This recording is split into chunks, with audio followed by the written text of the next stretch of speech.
I was a nurse they blamed for missing meds, and the moment Dr. Harrison's eyes met mine across that sterile conference room, I knew my 12 years of dedicated service meant nothing to him.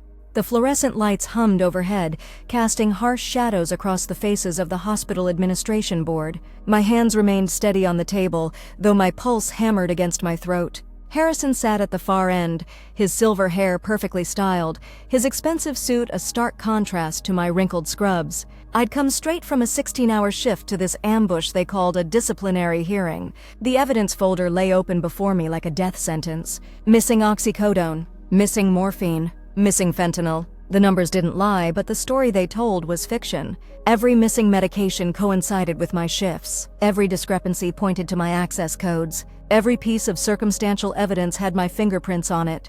Hospital Administrator Walsh tapped her pen against the mahogany table, her expression carefully neutral. She'd worked with me for 8 years, knew my record was spotless, yet she avoided my gaze. The legal counsel beside her shuffled through papers with practiced indifference. This wasn't a hearing. It was a formality before the execution. I studied Harrison's face as Walsh outlined the charges. His jaw was set, his eyes cold and calculating. But something flickered beneath the surface. Not guilt, not remorse, but satisfaction. He was enjoying this. The pieces started falling into place. Harrison had been the one to suggest the new medication tracking system 6 months ago. He'd personally overseen its implementation. He'd insisted on maintaining administrator access to override the system during emergencies. And he'd been the one to discover the discrepancies.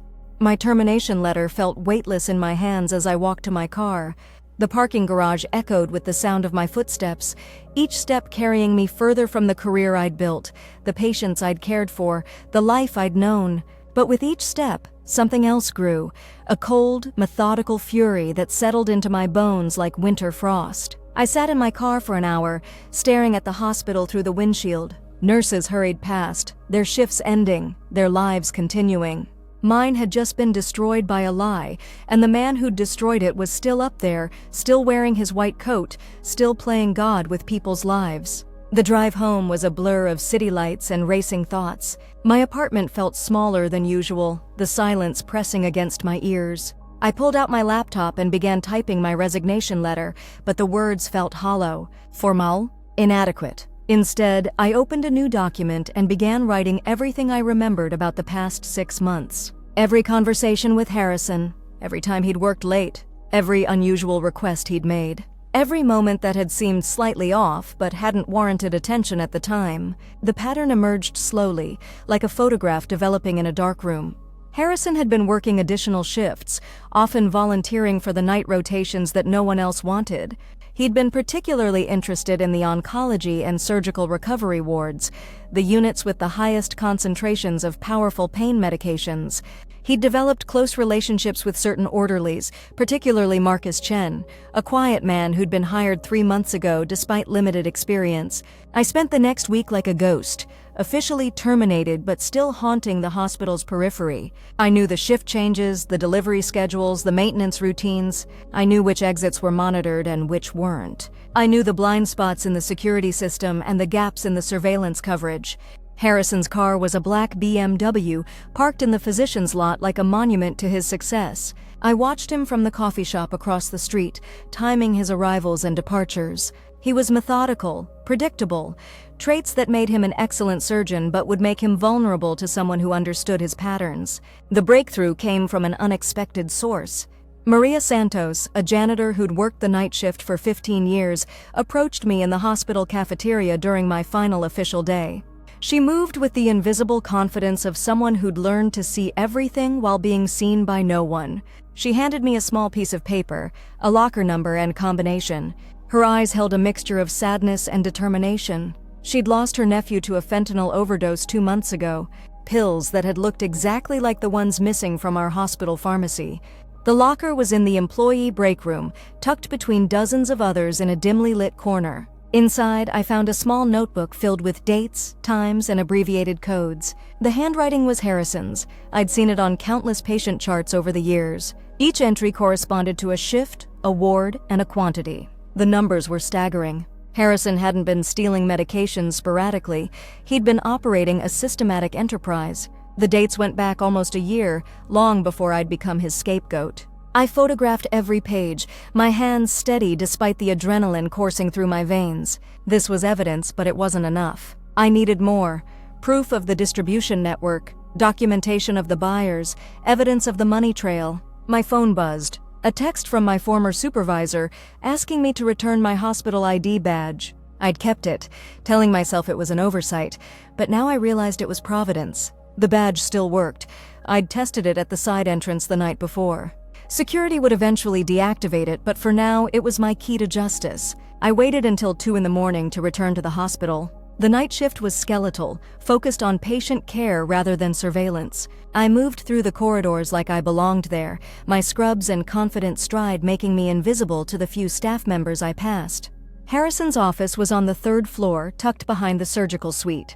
The door was locked, but I'd learned to pick locks during my college years, a skill developed during late-night study sessions when I'd forgotten my dorm room key. The mechanism was simple, and within minutes I was inside. His desk was pristine, organized with military precision, but the bottom drawer was locked separately, secured with a small padlock that seemed out of place in the professional environment. I worked at it carefully, conscious of the time ticking away. Inside, I found a second notebook, this one detailing the financial aspect of his operation. Names of buyers, street prices, profit margins. Harrison had been selling to dealers across 3 states, using his medical credentials to vouch for the quality of his product. The monthly take was enormous, more than his legitimate salary, but the most damning evidence was a series of printed emails between Harrison and Marcus Chen. The exchanges were coded but clear to anyone who understood the context. Chen was the inside man, responsible for the actual theft and for ensuring the blame fell on others, on nurses like me. I photographed everything, my phone's camera capturing page after page of evidence. But as I worked, I heard footsteps in the corridor outside. Heavy, deliberate steps that paused outside Harrison's office. I slipped the notebooks back into place, closed the drawer, and moved to the window. The footsteps continued past, but my heart hammered against my ribs. I was running out of time. The final piece of evidence was in Harrison's computer. His password was pathetically predictable, his medical school graduation year combined with his daughter's name. I'd remembered both from the family photos on his desk and the casual conversations we'd had during better times. His email account was a treasure trove of incriminating evidence. Correspondence with dealers, negotiations over prices, discussions about expanding the operation. He'd been planning to recruit additional nurses, targeting those with financial difficulties or personal problems that made them vulnerable to coercion. I forwarded the most damning emails to an encrypted account I'd set up, then covered my tracks by deleting the forwarded messages from his sent folder. Harrison was meticulous about his correspondence, but his arrogance had made him sloppy about digital security. The hard drive contained financial records that painted a complete picture of the operation. Bank statements showing large cash deposits, investment accounts funded by illegal proceeds, even a property purchase in the Cayman Islands bought with drug money. I copied everything to a secure drive, then restored the computer to its previous state. The entire infiltration had taken 47 minutes. I was back in my car by 3:15, my hands trembling as I gripped the steering wheel. The evidence was overwhelming, but I needed a strategy for its release. Simply turning it over to the police wouldn't guarantee justice. Harrison had connections, lawyers, reputation. I needed to ensure the story would be told completely and publicly, with no possibility of cover-up or plea bargain. I spent the next 3 days crafting my approach.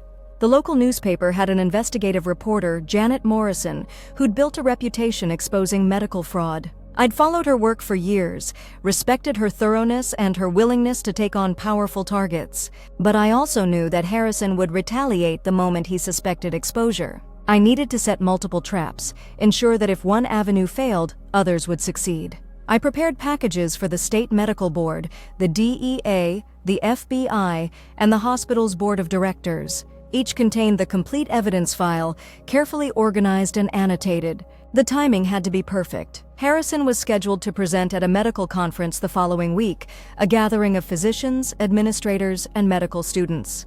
The conference would be attended by media, medical board representatives, and law enforcement officials involved in prescription drug monitoring. I arrived at the conference early, using my connections in the nursing community to gain access. Several former colleagues were presenting on patient safety protocols, and they vouched for my attendance. I looked like just another healthcare professional, unremarkable in my conservative business attire. Harrison's presentation was scheduled for 2 o'clock, titled Implementing Robust Medication Security Protocols. The irony was delicious. He stood at the podium, confident and authoritative, explaining the very system he'd designed to facilitate his crimes. I waited until he reached the section on access controls and audit trails. Then I activated the conference room's presentation system from my laptop, overriding his slides with my own. The first image was a photograph of his notebook, showing the detailed records of stolen medications. The room fell silent. Harrison's face went pale, then flushed red as he realized what was happening. He tried to regain control of the presentation, but I'd disabled the podium controls. The slides continued automatically, each one more damning than the last. Financial records showed the scope of his operation. Email correspondences revealed the network of dealers and distributors. Bank statements proved the money trail. Photographs of the evidence in his office and locker provided undeniable proof of his guilt. The audience was riveted. Physicians whispered among themselves. Medical board officials made urgent phone calls. Conference security moved toward the exits, but there was no containing the information now. It was already spreading through the room like wildfire. I watched Harrison's face as the final slide appeared, a comprehensive timeline showing how he'd systematically framed innocent nurses for his crimes. His eyes swept the audience, searching for the source of his exposure, but I remained hidden among the crowd. When the presentation ended, the room erupted in chaos. Officials surrounded Harrison, their questions coming fast and urgent. He tried to maintain his composure, but his hands shook as he gathered his materials. His career was over, his reputation destroyed, his freedom in jeopardy. I slipped out during the confusion, my work complete. The evidence packages had been delivered to their targets, timed to arrive simultaneously with the conference presentation. There would be no covering this up, no plea bargaining it away, no using influence to minimize the consequences. The news broke that evening. Local television stations led with the story of the respected surgeon who'd been operating a major drug distribution network. The hospital released a statement expressing shock and promising full cooperation with the investigation. The medical board announced the immediate suspension of Harrison's license. Within a week, the scope of the investigation had expanded to include Marcus Chen and 3 other hospital employees. The FBI had frozen Harrison's assets and was preparing federal charges. The DEA had mapped his distribution network, leading to arrests in multiple states. I received a call from the hospital's new administrator, asking me to return to work. The previous administration had been terminated, and the new leadership wanted to rebuild the nursing staff with experienced, trusted professionals. They offered me a promotion, a raise, and a formal apology for the wrongful termination. I declined politely. Some betrayals cut too deep for simple apologies to heal. Instead, I accepted a position with a patient advocacy organization, working to prevent the kind of systematic abuse that Harrison had perpetrated. The trial began 6 months later. I testified about the medication tracking system, the discrepancies in the records, and the systematic way blame had been shifted to nursing staff. Harrison's lawyers tried to portray him as a victim of circumstances, but the evidence was too overwhelming. The jury deliberated for less than 2 hours. Guilty on all counts, Harrison was sentenced to 15 years in federal prison, with no possibility of parole for the first 7 years. Marcus Chen received 8 years. The other conspirators received lesser sentences in exchange for their cooperation. I sat in the courtroom gallery as the verdicts were read, watching Harrison's face crumble as his future dissolved. He'd destroyed careers, lives, and families for profit. He'd corrupted the medical profession he'd sworn to honor. He'd turned healing into harm, care into exploitation. The judge's words echoed through the silent courtroom as she pronounced sentence. Harrison would spend the prime years of his remaining life in prison, his medical license permanently revoked, his reputation forever tainted. The boy who'd dreamed of becoming a doctor had become a criminal, and the man who'd played God had been brought down by his own hubris. I walked out of the courthouse into the afternoon sunshine, feeling lighter than I had in months. The parking meter by my car had expired, but there was no ticket. Sometimes the universe has a sense of justice that extends beyond courtrooms and legal proceedings. That evening, I received a card from Maria Santos. Inside was a photograph of her nephew, the boy who'd died from fentanyl poisoning. On the back, she'd written a simple message: "Thank you for giving him justice." I kept the card on my refrigerator, a reminder of why some battles are worth fighting. Harrison had thought he was untouchable, protected by his position, his reputation, his carefully constructed facade of respectability. But he'd underestimated the power of truth and the determination of someone who refused to be broken by his lies. The missing medications were never recovered. They'd been sold, consumed, and had disappeared into the dark economy of addiction and desperation. But the system that had enabled their theft was dismantled, the people responsible were punished, and the innocent nurses who'd been blamed were vindicated. I never saw Harrison again after the trial. He disappeared into the federal prison system, just another inmate in a system designed to break the powerful down to human size. His black BMW was sold to pay legal fees.